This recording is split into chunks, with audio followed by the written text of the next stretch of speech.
Okay, great निकी। तो large cap fund और index fund तो हमने कवर कर लिया है। तो अब नेक्स्ट सेगमेंट में आप किस फंड को सेलेक्ट करना चाहूंगी? क्या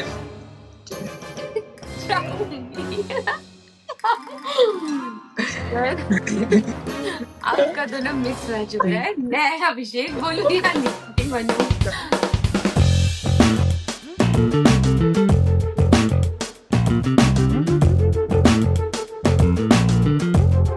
हेलो अभिषेक, कैसे हैं आप?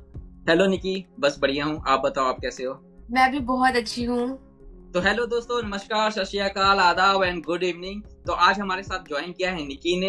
एक्चुअली निकी हमारे चैनल में शुरू से ही ज्वाइंड है, लेकिन ये बैकएंड का सारा काम देखती थी, जैसे कि डेटा एनालाइज करना, कौन से टॉपिक पे हमारे वीडियोस बनाने हैं, और सबसे इम्पोर्टेंट बात जिसके कारण हमारा चैनल ग्रो भी किया वो ये था कि हम लोग हर कमेंट का जवाब देते थे, हर क्वेरीज का, मोस्ट ऑफ द क्वेरीज का हम लोग आंसर देते थे अपने व्यूअर्स को। और ये सारा काम निकी सिंगल हैंडेडली खुद करती थी, जिसके कारण इनका जो सब्सक्राइबर्स के साथ में जो कनेक्ट था ग्राउंड जीरो पे बहुत अच्छा था, और इन्हें पता था क्या कि हमारे व्यूअर्स को और सब्सक्राइबर्स को क्या चाहिए। तो काफी अच्छा लगा निकी, आप फ्रंट एंड पे आ गए हो, कैमरा फेस कर रहे हो, तो welcome to our channel. Thank you so much Abhishek. तो अभिषेक, सबसे पहले हम शुरू करते हैं इंडेक्स फंड से। तो आपने कौन से इंडेक्स फंड्स को सेलेक्ट किया है? एक्चुअली निकी, जो इंडेक्स फंड को मैंने सेलेक्ट किया वो आपके भी पोर्टफोलियो में है। और ओके, तो एक्चुअली सेम इंडेक्स फंड मैं अपने व्यूअर्स को भी बताना चाहूंगा कि मुझे निफ्टी नेक्स्ट 50 ज्यादा पसंद है निफ्टी 50 के ऊपर, क्योंकि आप इसका हिस्ट्री ऑफ डेटा देख लो, चाहे 7 साल का देख लो, 10 साल का देख लो, निफ्टी नेक्स्ट 50 ने हमेशा निफ्टी 50 से ज्यादा रिटर्न दिया है। तो निफ्टी नेक्स्ट 50, जैसा कि मुझे भी पता है कि लाइक 50 to 100 कंपनीज होती है टॉप 100 कंपनीज में, राइट। एंड तो ये निफ्टी 50 के बाद में आती है, राइट अभिषेक? तो जैसे क्या कि हमारे सेबी के गाइडलाइंस के अकॉर्डिंग, उनके रूल्स के अकॉर्डिंग, जो लार्ज कैप होता है उसकी रैंकिंग 1 से 100 तक की सबसे बड़ी कंपनी, एकदम नॉर्मल शब्दों में समझा दूं तो हमारे देश की जो सबसे टॉप 100 कंपनीज है उसको लार्ज कैप कहते हैं। उसमें से निफ्टी 50 क्या करता है कि रैंक 1 से लेकर के रैंक 50 तक की जो कंपनीज होती है उसको ट्रैक करता है, और जो नेक्स्ट 50 है जिसको मैं रिकमेंड कर रहा हूँ कि इन्वेस्ट करना चाहिए, वो 51 से लेकर के 100 जो स्टॉक्स हैं उनको ट्रैक करता है। और अगर आप इसका डेटा भी देख लोगे, जो रिटर्न्स का डेटा है, तो निफ्टी नेक्स्ट 50 का पिछला 1 साल में अप्रॉक्स 62% का रिटर्न है, 3 साल में 18% का है, और 5 साल में इसने 22% का रिटर्न दिया है। अगर इसको हम लोग कंपेयर करेंगे निफ्टी 50 के साथ में, तो निफ्टी 50 ने 1 साल में सिर्फ 26% का, 3 साल में 11% का, और 5 साल में 17% का रिटर्न दिया है। तो अभिषेक के नेक्स्ट 50 में इन्वेस्ट करने के लिए आपने कौन से एएमसी को सिलेक्ट किया है एंड इसका बेंचमार्क क्या है? ओके, तो सबसे पहले मैं बेंचमार्क बता देता हूँ। देखो, आप कोई भी इंडेक्स फंड ले लो, ठीक है, कोई सा भी इंडेक्स फंड ले लो, चाहे निफ्टी नेक्स्ट 50 ले लो, निफ्टी 50 ले लो, मिड कैप इंडेक्स ले लो, कोई सा भी आप इंडेक्स फंड अगर इन्वेस्ट कर रहे हो तो उसका एक्सपेंस रेशियो 0.1 से लेकर के 0.4 के बीच में ही होना चाहिए। ऑलमोस्ट 0.3 से भी नीचे ही होना चाहिए, लेकिन फिर भी मैं थोड़ा सा बेनिफिट ऑफ डाउट दे देता हूँ एएमसीज को। तो 0.1 से लेकर के 0.4 तक का आपका एक्सपेंस रेशियो होना चाहिए, उससे ज्यादा बिल्कुल नहीं होना चाहिए। क्योंकि इंडेक्स फंड में जब आप इन्वेस्ट करते हो तो आपको कुछ नहीं करना होता है, एएमसीज को आपसे पैसा कलेक्ट करना है, और जो इंडेक्स फंड में जितने भी स्टॉक्स हैं उसको अपने पोर्टफोलियो में उसी वेटेज में अरेंज करके आपका पैसा को इन्वेस्ट कर देना है। तो उनका कोई रिसर्च इसमें लगना नहीं है, तो उनका खर्चा भी कुछ नहीं लगना है, इसलिए एक्सपेंस रेशियो सबसे ज्यादा कम होना चाहिए। और एक्सपेंस रेशियो के ही बेसिस पे मैंने 4 फंड्स को सिलेक्ट किया है। सबसे पहला है सॉरी टू इंटरप्ट अभिषेक, आप प्लीज प्रोसीड करने से पहले हमें और हमारे व्यूअर्स को एक बार एक्सपेंस रेशियो बता दीजिए, क्या होता है इन शॉर्ट? Okay, fine. तो एक्चुअली एक्सपेंस रेशियो को मैं एकदम लेमैन टर्म्स में अगर बताऊं तो एक्सपेंस रेशियो का मतलब होता है खर्चा पानी, या आपका जो भी चार्जेस है, फी एंड चार्जेस है, ठीक है। हिंदी में खर्चा पानी, इंग्लिश में फी एंड आपके जो चार्जेस है। क्योंकि आप जो भी अपना पैसा इन्वेस्ट करते हो किसी भी म्यूचुअल फंड के थ्रू, उस म्यूचुअल फंड को हम लोग क्या कहते हैं? एएमसीज कहते हैं, एसेट मैनेजमेंट कंपनी। तो वो आपके पैसे को मैनेज करती है, तो मैनेजमेंट फी तो लेगी ही ना। Yes, right. ठीक है, उनको भी रिसर्च एंड एनालिसिस करना है, उनको भी अपना कंपनी को चलाना है, तो उसका तो खर्चा पानी तो होगा ही ना, तो वो आपसे मैनेजमेंट फी लेगी। इसी मैनेजमेंट फी को हम लोग म्यूचुअल फंड की दुनिया में एक्सपेंस रेशियो कहते हैं। ओके, तो जाहिर सी बात है, जो सबसे ज्यादा कम आपसे मैनेजमेंट फी ले वो सबसे ज्यादा वेल एंड गुड होता है, राइट। तो अभिषेक, आप अभी अपने एएमसीज बता दीजिए, और जो आप बता रहे थे अभी।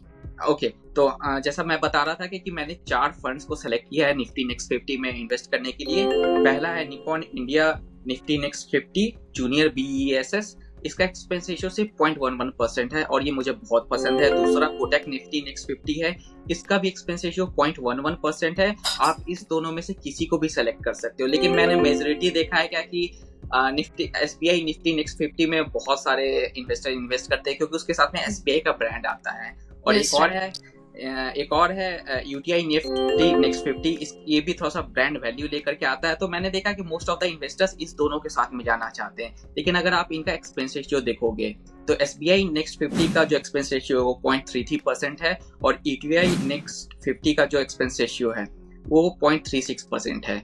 तो एक तरीके से अगर आप कंपेयर करोगे तो निप्पॉन इंडिया और कोटक इंडिया का जो 0.1% का एक्सपेंस रेशियो है, जो आपसे मैनेजमेंट फी ली जा रही है, वो 0.2% कम है SBI और UTI के अगेंस्ट में, और ये आपके रिटर्न्स में रिफ्लेक्ट करेगा। अगर आपका इंडेक्स फंड 10% का रिटर्न दे रहा है तो निप्पॉन इंडिया आपको 9.9% का रिटर्न देगा, क्योंकि 0.1% तो आपका मैनेजमेंट फी चला गया। तो निफ्टी नेक्स्ट 50 अगर 10% का दे रहा है तो निप्पॉन आपको 9.89 का रिटर्न देगा, लेकिन वहीं पे SBI आपको 9.67% का रिटर्न देगा, क्योंकि इसके साथ में 0.33% का एक्सपेंस रेशियो जुड़ा हुआ है। तो इसमें जब कोई रिसर्च एनालिसिस नहीं करना, एक तरीके का ये पैसिव फंड है, तो हमें एक्सपेंस रेशियो को इसमें कंसीडर करके ही चलना चाहिए। तो चलते हैं अभिषेक अभी लार्ज कैप फंड्स के साथ में, और आप सबसे पहले आप वो लार्ज कैप फंड्स बता दीजिए जो आपके पोर्टफोलियो में है। एंड जैसा कि मुझे पता है कि आप इंडेक्स फंड में इन्वेस्ट कम करते हैं, लार्ज कैप में ज्यादा करते हैं, तो आप हमें वो बता दीजिए पहले, large cap mutual funds. Okay Nikki, तो एक्चुअली मैं इंडेक्स फंड में, मतलब कि मेरे जितने भी फंड्स है वो काफी पुराने हैं और पहले इंडेक्स फंड इतना ज्यादा परफॉर्म नहीं करता था, इसलिए इंडेक्स फंड्स के साथ में मैं नहीं जाता था। लेकिन हाँ, मेरे वाइफ के पोर्टफोलियो में निफ्टी नेक्स्ट 50 है, तो एक पोर्टफोलियो में अगर इंडेक्स फंड है तो मुझे अपने पोर्टफोलियो में उसे रखने की जरूरत नहीं है, इसलिए मैं एक्टिव लार्ज कैप फंड्स के साथ में जाता हूँ। और पिछले साल तक मेरे पास में Canara Robeco blue chip fund था, लेकिन उसका परफॉर्मेंस काफी एवरेज आउट हो रहा था, तो इसलिए मैंने पिछले साल से ICICI prudential Bharat 22 ETF FOF में इन्वेस्ट करना शुरू कर दिया है। एक्चुअली में ये जो पर्टिकुलर म्यूचुअल फंड है, ये आगे जाके आपके पैसे को भारत 22 ETF में इन्वेस्ट करती है। ओके, और भारत 22 ETF एक गवर्नमेंट के द्वारा लॉन्च किया गया ETF था, जो कि 2017 में गवर्नमेंट ने लॉन्च किया था फंड रेजिंग के लिए।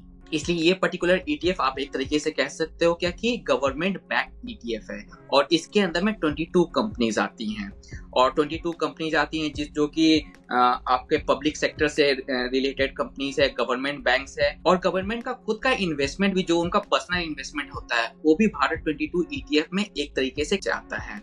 और जैसा मैंने आपको कहा कि भारत 22 ETF में 22 कंपनीज है, आप हमारे स्क्रीन पे उस 22 कंपनीज को देख सकते हैं।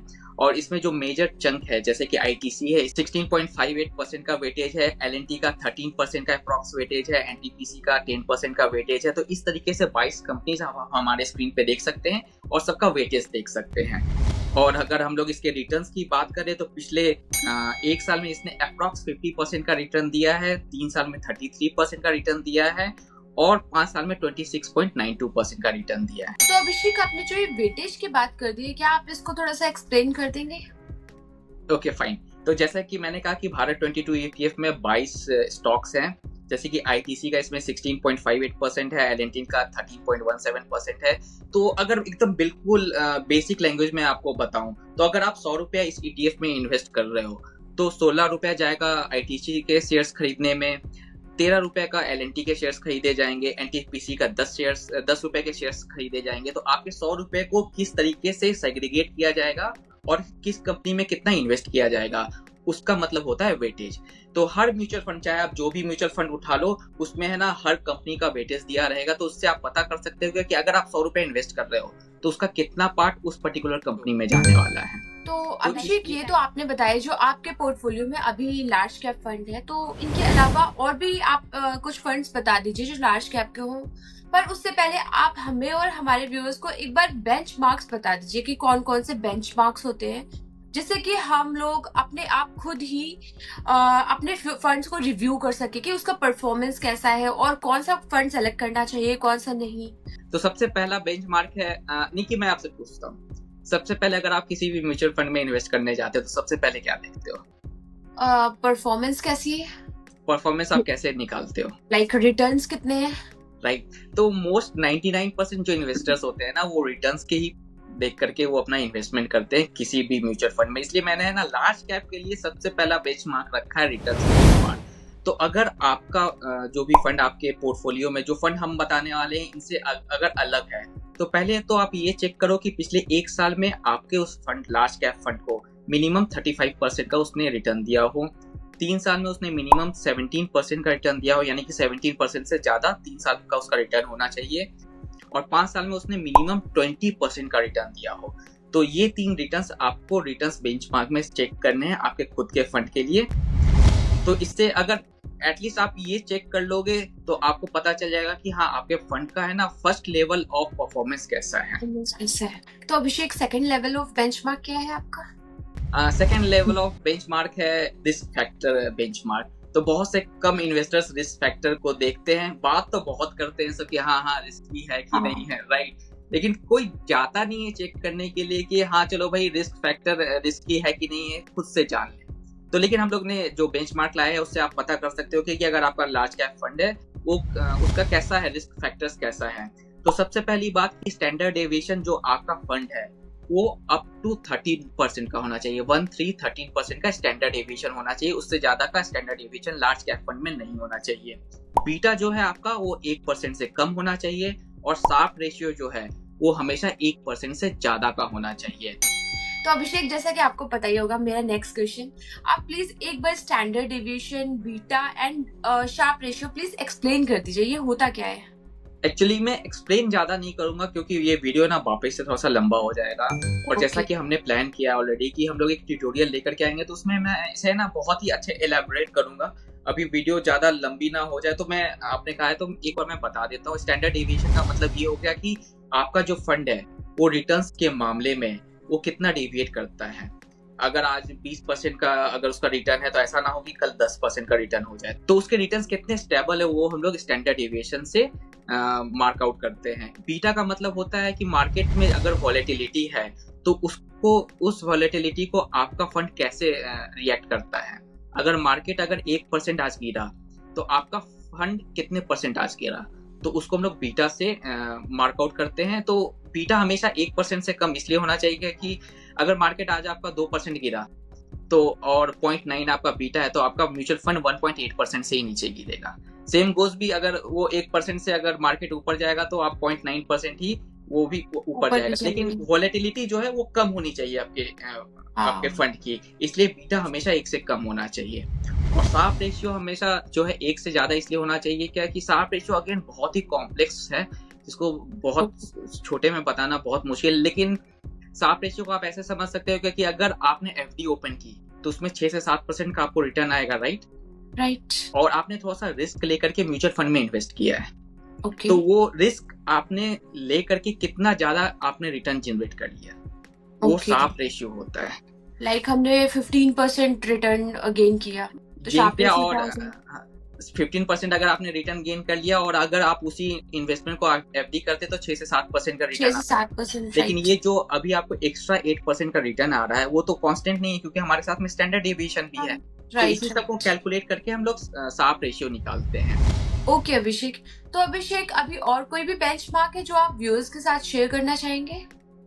नहीं, कि एक्चुअली में अभी 2 बेंचमार्क्स ऐसे हैं जो कि है ना फंड से रिलेटेड नहीं है, वो हमारे इंडिविजुअल से रिलेटेड, इंडिविजुअल इन्वेस्टर से रिलेटेड है।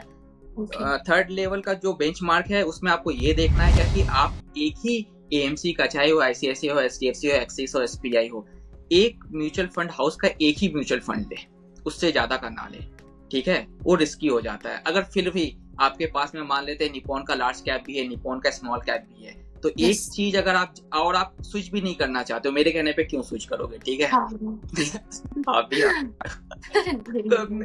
तो मान लेते हैं कि निप्पॉन का लार्ज कैप भी है, निप्पॉन का स्मॉल कैप भी है आपके पास में और आप चेंज भी नहीं करना चाहते, तो दूसरा चीज आप जाके देखो कि दोनों म्यूचुअल फंड का है ना फंड मैनेजर सेम ना होना चाहिए, ठीक है।